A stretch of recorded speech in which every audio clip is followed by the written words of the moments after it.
प्यारे बच्चों, आइए आज हम बाल महाभारत कथा के अंतर्गत वन पर्व का पाठ पांडवों का वनगमन एवं धृतराष्ट्र की चिंता के बारे में पढ़ें।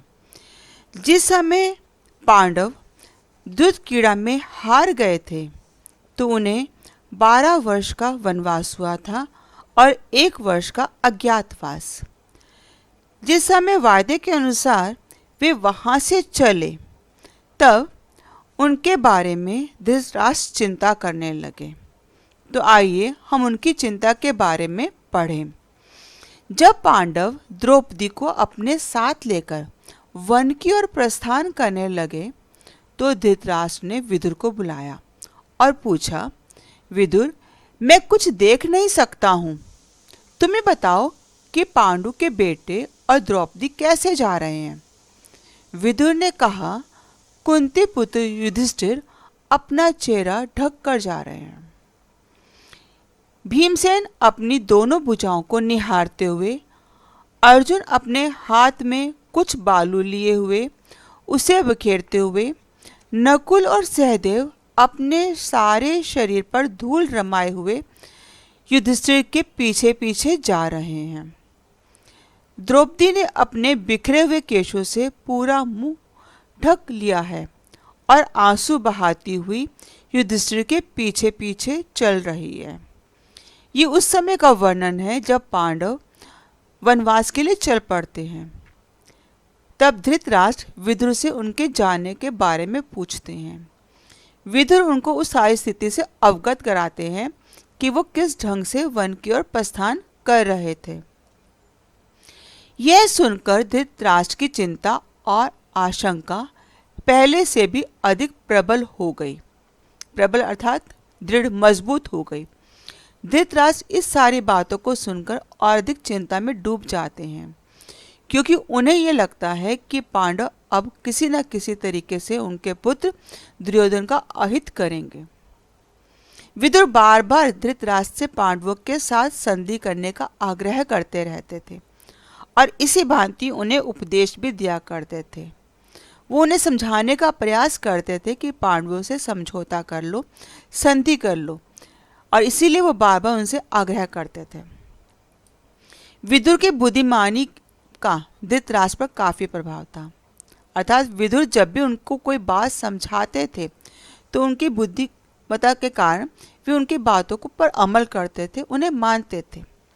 इसलिए शुरू शुरू में वे उनकी बातें सुन लिया करते थे, किंतु विदुर के मुख से बार बार ऐसी ही बातें सुनते सुनते वे ऊब गए थे। उन्हें अब विदुर की ये सारी बातें अच्छी नहीं लगती थी। उन्हें लगता था कि विदुर बार बार पांडवों के पक्ष में ही बात करते हैं, इसलिए अब वो उनकी बात सुनना पसंद नहीं करते थे। एक दिन विदुर ने फिर से जब वही बात शुरू कर दी, यानी फिर से उन्हें समझाना शुरू किया कि वे पांडवों से समझौता कर लें, उन्हें यहाँ बुला लें, तो धृतराष्ट्र झुंझलाकर अर्थात खींचकर उनसे कहने लगे, विदुर, अब मुझे तुम्हारे परामर्श की आवश्यकता नहीं है, यानी तुम्हारी सलाह मशवरे की मुझे अब कोई ज़रूरत नहीं है। अगर तुम चाहो तो पांडवों के पास चले जाओ। यह कहकर धृतराष्ट्र बड़े क्रोध के साथ विदुर के उत्तर की प्रतीक्षा किए बिना अंतःपुर में चले गए। विदुर ने मन ही मन सोचा कि अब इस वंश का सर्वनाश निश्चित है, क्योंकि धृतराष्ट्र अब उनकी बातों को सुन नहीं रहे थे। वो क्रुद्ध थे और विदुर के प्रति वो गुस्सा दिखाते हैं। यहाँ तक कि उनके समझाने पर वो साफ साफ कह देते हैं कि अगर तुम्हें लगता है तो तुम खुद पांडवों के पास ही चले जाओ। विदुर कुछ कहे इससे पहले ही वो वहां से उठकर चले गए थे। तो विदुर ने समझ लिया कि अब इस वंश का अंत होने वाला है। विदुर ने तुरंत अपना रथ जुतवाया और उस पर चढ़कर वन में उस तरफ चल पड़े जहां पांडव अपने वनवास का काल व्यतीत कर रहे थे। विदुर के चले जाने पर धृतराष्ट्र भी चिंतित हो गए। अब उनकी चिंता और बढ़ गई। उन्हें लगा कि पहले पांडव चले गए हैं और मेरे जरा से क्रोध करने पर विदुर भी यहाँ से चला गया है, तो ये अच्छा नहीं हुआ। उन्हें अपने किए पर पछतावा होने लगा। वे सोचने लगे कि उन्होंने विदुर को भगाकर भारी भूल कर दी है। यह सोचकर धृतराष्ट्र ने संजय को बुलाया और कहा, संजय, मैंने अपने प्रिय विदुर को बहुत बुरा भला कह दिया था, जिससे क्रोधित होकर वह पांडवों के पास वन में चला गया है। तुम जाओ और किसी भी तरह समझा बुझाकर उसे मेरे पास ले आओ। जिस समय धृतराष्ट्र को अपने किए पर पछतावा हुआ, उनको लगा कि नहीं, विदुर को वापस बुलाना चाहिए। इसलिए उन्होंने संजय को यह कार्य सौंपा कि वह जाए और विदुर को समझा बुझाकर वापस ले आए। धृतराष्ट्र की बात मानकर संजय वन में पांडवों के आश्रम में जा पहुंचे। संजय ने विदुर से बड़ी विनम्रता से कहा, धृतराष्ट्र अपनी भूल पर पछता रहे हैं। यदि आप वापस नहीं लौटेंगे तो वे अपने प्राण त्याग देंगे, इसलिए आप अभी लौट चलिए। यह सुनकर विदुर पांडवों से विदा लेकर हस्तिनापुर के लिए चल पड़े। हस्तिनापुर पहुंचकर जब वे धृतराष्ट्र के समक्ष गए तो उन्होंने बड़े प्यार से उन्हें गले लगा लिया और प्रसन्न होकर बोले, निर्दोष विदुर, मैं तुम्हें जो भी बुरा भला कह बैठा हूं उसका तुम बुरा मत मानना और मुझे क्षमा कर देना। यह संजय ने उन्हें समझाया था, बुझाया था और साथ में ये भी कहा था कि अगर वो नहीं लौटेंगे तो धृतराष्ट्र अपने प्राण त्याग देंगे। उनकी ऐसी बात को सुनकर ही विदुर वापस चले आए थे धृतराष्ट्र के सामने, और जब वो उनके सामने आए तो धृतराष्ट्र ने अपने किए के लिए क्षमा मांगी और उन्हें अपने गले से लगा लिया और कहा, मेरी बातों का बुरा मत मानना। इसी प्रकार एक बार महर्षि मैत्रेय धृतराष्ट्र के दरबार में आए। राजा ने उनका यथोचित आदर सत्कार करके उन्हें प्रसन्न किया और फिर महर्षि से हाथ जोड़कर पूछा, कुरुजांगल के वन में आपने मेरे प्यारे पुत्रों और वीर पांडवों को तो अवश्य देखा ही होगा, वे सब कुशल से तो हैं? धृतराष्ट्र अपने यहाँ पधारे महर्षि मैत्रेय का स्वागत करने के बाद उनसे अपने पांडु पुत्रों के बारे में हालचाल जानते हैं कि वो कैसे हैं, कुशल से तो हैं। महर्षि मैत्रेय ने कहा, राजन, संयोग से काम्यक वन में मेरी भेंट युधिष्ठिर से हो गई थी। वन में अनेक ऋषि मुनि भी उनसे मिलने उनके आश्रम में आए थे। हस्तिनापुर में जो कुछ भी घटित हुआ था उसका सारा हाल उन्होंने ही मुझे बताया था। कौन से हाल की घटना थी? यहाँ प्रसंग था जिस समय द्युत क्रीड़ा खेली गई थी और उस द्युत क्रीड़ा में किस तरह की चालें चली गई थी, उस चालों का क्या दुष्परिणाम हुआ था, किस प्रकार द्रौपदी को अपमानित होना पड़ा था, ये सारी घटनाएं उन्हें पता चल गई थी। अब यहाँ वो उन्हीं का जिक्र कर रहे थे। उन्होंने कहा है कि इसी कारण मैं आपके पास आया हूँ कि आपकी और भीष्म के रहते हुए ऐसा नहीं होना चाहिए था। अर्थात परिवार के इतने बड़े बूढ़े लोग वहाँ उपस्थित थे, वहाँ इस तरह की घटना नहीं घटनी चाहिए थी कि जहाँ कहीं स्त्री का इतना अधिक अपमान किया जाए। आपके होते हुए ये घटना घटी है, ये उचित नहीं हुआ है। इस मौके पर दुर्योधन भी सभा में उपस्थित था। जिस समय महर्षि मैत्रेय धृतराष्ट्र को समझा रहे थे सारी बातें, उस समय दुर्योधन वहीं था। मुनि ने उसकी ओर देखा और कहा, राजकुमार, मैं तुम्हारी भलाई के लिए ही कह रहा हूँ। सुनो, पांडवों को धोखा देने का विचार त्याग कर उनके साथ संधि कर लो, उनसे शत्रुता मोल ना लो, इसी में तुम्हारी भलाई है। महर्षि मैत्रेय ने प्रयास किया कि किसी प्रकार दुर्योधन मान जाए। उन्हें समझाने का प्रयास कर रहा है कि उन्हें जो काम किया वो अच्छा नहीं किया है, तुमने धोखा दिया है और आगे भी इस तरह के विचारों को तुम त्याग दो, शत्रुता मोल मत लो। लेकिन हुआ क्या? ऋषि के दुर्योधन ने जब बहुत प्यार से समझाया, किंतु जिद्दी व ना समझ दुर्योधन ने उनकी ओर देखा तक नहीं। वह बोला भी कुछ नहीं, अपितु अपनी जांघ पर हाथ ठोकते हुए और पैर के अंगूठे से जमीन कुरेदते हुए वही मुस्कुराते हुए खड़ा रहा। दुर्योधन की इस ढिठाई को देखकर महर्षि बड़े क्रोधित हुए।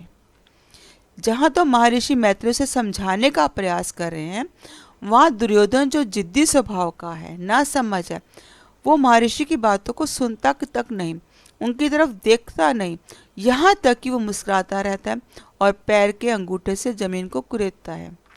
उसकी इस प्रकार की दृढ़ता को देखकर महर्षि मैत्रेय को बहुत अधिक क्रोध आ गया। उन्होंने उससे कहा, दुर्योधन, याद रखना, तुम अपने इस घमंड का फल अवश्य ही पाओगे। महर्षि मैत्रेय ने दुर्योधन को चेतावनी दी थी कि घमंडी का सर हमेशा नीचे होते हैं, घमंड का फल हमेशा बुरा ही होता है, तो तुम्हें भी अपने इस घमंड का फल मिलेगा। इसी दौरान श्री कृष्ण को भी हस्तिनापुर में हुई घटनाओं की खबर लगी। उन्हें पता चला कि पांचों पांडव द्रौपदी सहित वन में चले गए हैं। इस खबर को पाते ही वे तुरंत उसी वन की ओर चल पड़े जहां पांडव ठहरे हुए थे। जब श्री कृष्ण पांडवों से मिलने चले गए तो उनके साथ कैकेयी, भोज और विष्टि जाति के नेता चेंदिराद, धृष्टकेतु आदि भी तैयार हो गए। इन सभी के साथ पांडवों का बड़ा स्नेह संबंध था। वे उनको बड़ी श्रद्धा से देखते थे। जिस समय कृष्ण को सारी खबर मिली थी तो वो भी वहां उनसे मिलने के लिए गए। जहां पांडव ठहरे थे, जब श्री कृष्ण वहां मिलने के लिए उनके पास गए तो उनके साथ साथ कई और लोग भी गए थे। उनमें कैकेयी, भोज, वृष्टि जाति के नेता चेंदिराज और धृष्टकेतु भी थे। ये सभी के सभी पांडवों के प्रति अपार स्नेह रखते थे, अतः उनका हाल जानने के लिए ये सब कृष्ण के साथ वन में उनके आश्रम पे जाते हैं जहां पांडव ठहरे हुए थे। जब द्रौपदी श्री कृष्ण से मिली तो उन्हें देखते ही उसकी आंखों में आंसू बहने लगे। रोते हुए बड़ी मुश्किल से वह बोली, इस तरह अपमानित होने के बाद मेरा जीना ही बेकार है। मेरा कोई नहीं रहा और आप भी मेरे नहीं रहे। इतना कहकर वह और जोर से रोने लगी। कृष्ण को सामने देखकर ही द्रौपदी की आंखों से आंसू बहने लग गए थे। उसे लगता था कि उसका जीवन बेकार है, क्योंकि इतना अपमान सहने के बाद वो अब तक जीवित थी, तो उसे लगता था कि उसका जीना ही बेकार है, कोई भी उसका अपना नहीं है। यहाँ तक कि कृष्ण ने भी उसके अपमान का कोई बदला नहीं लिया था अब तक। तो वो विलाप करने लगी। करुण स्वर में विलाप करते हुए द्रौपदी को श्री कृष्ण ने बहुत समझाया और धैर्य बंधाया। वे बोले, बहन द्रौपदी, जिन्होंने भी तुम्हारा अपमान किया है उन सबकी लाशें युद्ध के मैदान में लहू से लथपथ होकर गिरेंगी। तुम शोक ना करो, मैं पांडवों की हर प्रकार से सहायता करने का वचन देता हूँ। तुम यह भी निश्चय मानो कि तुम सम्राज्ञी के पद को फिर से सुशोभित करोगे। श्री कृष्ण ने द्रौपदी को समझाया कि तुम्हारे अपमान का बदला अवश्य लिया जाएगा। जिन्होंने भी तुम्हारा अहित किया है, अपमानित किया है, मैं यकीन दिलाता हूँ कि उन सबकी लाशें युद्ध के मैदान में गिरेंगी। तो तुम्हें शोक नहीं करना अब। और दूसरी बात यह है कि उन्होंने ये भी कहा कि मैं युद्ध में पांडवों की हर तरह से सहायता करूँगा। और ये बात निश्चित रूप से मान कर चलो कि जिस प्रकार तुम पहले सम्राज्ञी थी, एक समय दोबारा ऐसा फिर से आएगा कि तुम सम्राज्ञी के पद को फिर से सुशोभित करोगी।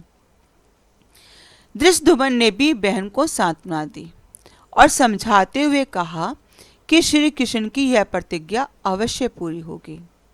द्रौपदी के भाई धृष्टद्युम्न जो उनके साथ गए थे, उन्होंने भी अपनी बहन द्रौपदी को समझाया और कहा कि कृष्ण ने जो कहा है वो अवश्य पूरा ही होगा। तो इसके बाद श्री कृष्ण से पांडवों ने से विदा ली और अपने साथ अर्जुन की पत्नी सुभद्रा और उसके पुत्र अभिमन्यु को भी द्वारकापुरी ले गए। जिस समय श्री कृष्ण वहां से चलने लगे तो चलते समय उन्होंने अर्जुन की पत्नी द्रौपदी को भी अपने साथ ले लिया और उनके पुत्र अभिमन्यु को। उनको वो द्वारकापुरी नगरी में ले आए और द्रौपदी के पुत्रों को लेकर दुष्यमन भी पांचाल देश चला गया। द्रौपदी के जो बाकी पुत्र थे उन्हें धृष्टद्युम्न अपने साथ पांचाल देश ले आए थे। आशा है आपको ये पाठ समझ में आ गया होगा। धन्यवाद।